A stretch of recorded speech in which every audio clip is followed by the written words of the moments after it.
And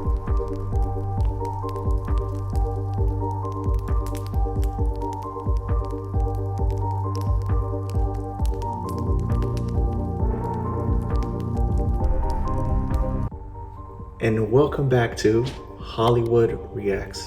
And today we're going to be reacting to a video entitled Understanding the Fallen Angel. And the YouTube page is called Inspiragio.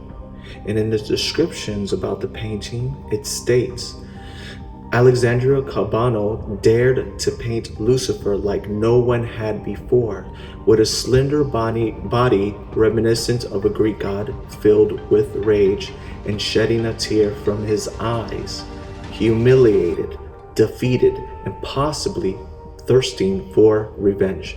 This figure has become one of the most iconic images in art today. But why did Cabanel portray him this way?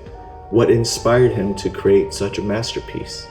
So that's what we're going to be watching today. So let's get in. Let's strap up. All right.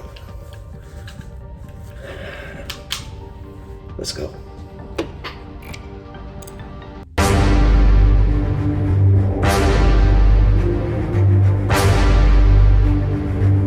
The painting you're about to see is not only one of the most striking in the history of art, but also one of the most unsettling.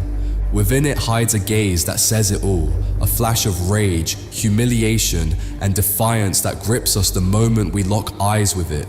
Its name is The Fallen Angel, and it was created in 1847 by Alexandre Cabanel, a young French painter who, at just 24 years old, dared to depict Lucifer like no one had before. Here, the fallen angel is not a monstrous being or a demonic shadow, but a figure of almost divine beauty. His body, sculpted with the perfection of a Greek god, lies on a rocky ground, his muscles tense, his hands clenched as if trying to contain an emotion on the verge of explosion. But what truly captivates us is not his body, it is his gaze. Cabanel forces us to hold Lucifer's stare, to confront those eyes filled with hatred, resentment, and something deeper than mere downfall. Above him, the sky still gleams with the presence of victorious angels celebrating God's glory. Lucifer, on the other hand, is alone, defeated. But has he truly accepted his fate? Why do his eyes burn with such intensity? Is it the pain of defeat that consumes him, or the fury of one plotting revenge?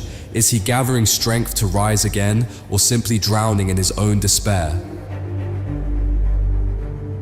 Alexandre Cabanel was only 24 years old when he painted this work, but his notoriety in the art world had begun long before. At the age of 17, he was accepted into the prestigious École des Beaux-Arts, the epicenter of artistic training in France, and just 3 years later, he debuted at the Salon de Paris, the most influential art exhibition of its time. During his stay in Rome, Cabanel created an advanced study for the painting, in which many of the elements defining the final version were already present. The posture of Lucifer, the rocky landscape, and the multitude of angels floating in the sky could already be seen, but crucial details were still missing. In this preliminary version, Lucifer appears with his head bowed, his gaze lost, and one hand over his forehead, conveying a sense of absolute defeat. However, something changed in Cabanel's vision when he finally completed the definitive version. In the final painting, Lucifer no longer appears defeated but defiant. His eyes, now staring directly at the viewer, convey a mix of anger, resentment, and a more elusive emotion that is harder to decipher. Another interesting detail is the transformation of the setting. In the final work, dark clouds take on a greater prominence, reinforcing the dramatic atmosphere of the scene. New textures also emerge, such as the thorny branches at Lucifer's feet, which were absent in the preliminary study. The influence of the art Cabanel absorbed in Rome is evident in every detail of the painting. Lucifer's anatomy is reminiscent of classical sculpture, with his muscular body and idealized proportions, almost like a Greek mythological hero. At the same time, the angels in the background reflect the refinement of Italian Renaissance art, with elegant poses and aerial compositions that recall the works of Raphael. With this work, Cabanel not only demonstrated his technical mastery, but also departed from the traditional iconography of Lucifer. Instead of a grotesque and demonic figure, he presented an angel of unsettling beauty, caught in a moment of transition between the fall and what would come next. Despite the technical mastery and emotional depth of the fallen angel, the painting did not receive the reception Cabanel had hoped for when he presented it at the Paris Salon in 1847. Far from being celebrated, it was met with skepticism and harsh criticism. In a letter to a friend, Cabanel expressed his frustration at the critics' reaction. "This is my reward for all the effort I put into not delivering a mediocre piece of work." But why did such an impressive painting generate controversy instead of admiration? On one hand, the choice of subject matter was unusual, especially coming from a young artist of just 24 years old. At the Academy, students were not expected to tackle figures like Lucifer in such monumental compositions. A theme this ambitious was supposed to come from an established artist, not from a newcomer still building his reputation. Furthermore, Cabanel's depiction of Lucifer defied the expectations of the time. His body, far from being monstrous or grotesque, had the idealized perfection of a Greek god. His musculature, posture, and expression made him look more like a tragic hero than a demonic entity. Many critics asked, how could the devil be so beautiful? Cabanel, however, saw no contradiction in this. Outer beauty could be deceptive, and morality was not always reflected in appearance. In fact, whether intentional or not, his vision had literary and religious support. In the book of Ezekiel, Satan is described as perfect in beauty. Another criticism the painting received was its emotional rawness. While Lucifer's body was rendered with impeccable skill, his facial expression, that mix of contained fury and humiliation, felt too intense for some viewers. It did not fully align with the dominant artistic tastes of the time, which still favored more idealized scenes. Additionally, although the painting's dramatic tone fit the sensibilities of Romanticism, its color palette did not entirely conform to the movement. While many Romantic artists used vibrant colors and theatrical atmospheres, Cabanel opted for a more restrained palette with cool and dark tones that reinforced Lucifer's sense of isolation. Cabanel did not merely depict his personal vision of Lucifer's fall. He drew inspiration from two fundamental sources, the Bible and Paradise Lost by John Milton.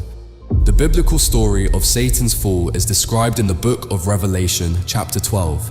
It recounts the battle between Michael and his angels against the great dragon, who is ultimately defeated and cast out of heaven along with his followers. This is precisely the moment Cabanel chose to represent in his painting. Lucifer, newly fallen, separated from celestial glory and condemned to the earth. However, beyond the biblical account, Cabanel may have found an even richer source of inspiration in Paradise Lost, the epic poem published by John Milton in 1667. Milton describes Satan's fall with impressive emotional and philosophical depth, portraying him not just as God's adversary, but as a charismatic and tragic leader who rebels against divine authority. His Satan is a complex character, driven by unyielding determination. Rather than accepting his defeat, he proclaims one of his most famous lines, "Better to reign in hell than serve in heaven." Throughout art history, Lucifer's fall has been depicted in many different ways, and Cabanel's The Fallen Angel is just one of many interpretations. If we compare it to Satan summoning his legions by Sir Thomas Lawrence, for example, we see a very different approach. Lawrence portrays Satan as a majestic figure, shrouded in shadows, with a defiant expression as he rallies his legions in hell. His posture and gesture resemble that of a general who, though defeated, is ready to strike back. On the other hand, in the illustration Pandemonium, based on Paradise Lost, John Martin presents Satan's fall with apocalyptic grandeur. Here, hell is not just a destination, but a kingdom that the devil and his followers will shape into their new dominion. So, the big question remains, how should Lucifer be depicted? Cabanel portrayed him as an angel of almost divine beauty, caught between despair and rage. other artists have represented him as a terrifying creature, deformed by his wickedness and fall. Who was right? Is a Lucifer who is beautiful yet filled with hatred more striking, or is a monstrous figure reflecting his damnation the more powerful image? Let me know your thoughts in the comments. How do you think Satan should be represented in art? Thank you for watching this video until the end. If you enjoyed it, don't forget to leave a like and subscribe to learn about art every week. If you'd like to have this painting in your home, you can now purchase it from our website. There, you'll find a catalogue with over 500 carefully selected paintings so you can add a true masterpiece to your collection. Shipping is free worldwide, and by shopping in our store, you'll be supporting the creation of more videos like this. Thank you for your support and see you in the next video. And this is the end of our video. That's pretty interesting. The only thing I can say is that I go by what the Bible says and what describes about the fallen angel Lucifer, or his real name, Hallel ben Shakar. And that's, if you want to look for it, look for Isaiah chapter 14, Ezekiel chapter 28. If you want to see his future, go to Revelation chapter 20. If you want to know about his fall, Revelation chapter 12. If you want to know about what else? Oh, before I forget, and just to add something that's very interesting about the history of the origin of evil, in Isaiah chapter 14 and Ezekiel 28, it does state that you will never see Adam and Eve in those passages. So that just tells you the age, that's a prehistoric time, that God hasn't created humans just yet, which is Adam is the first man and Eve. Just to add on to that. But I believe what the Bible says. But these paintings are really interesting because the artist wanted to depict the realization, or close to what the Bible is saying. So, hope you enjoy. Have a great day. God bless. And thank you for watching Hollywood Reacts. Until next time.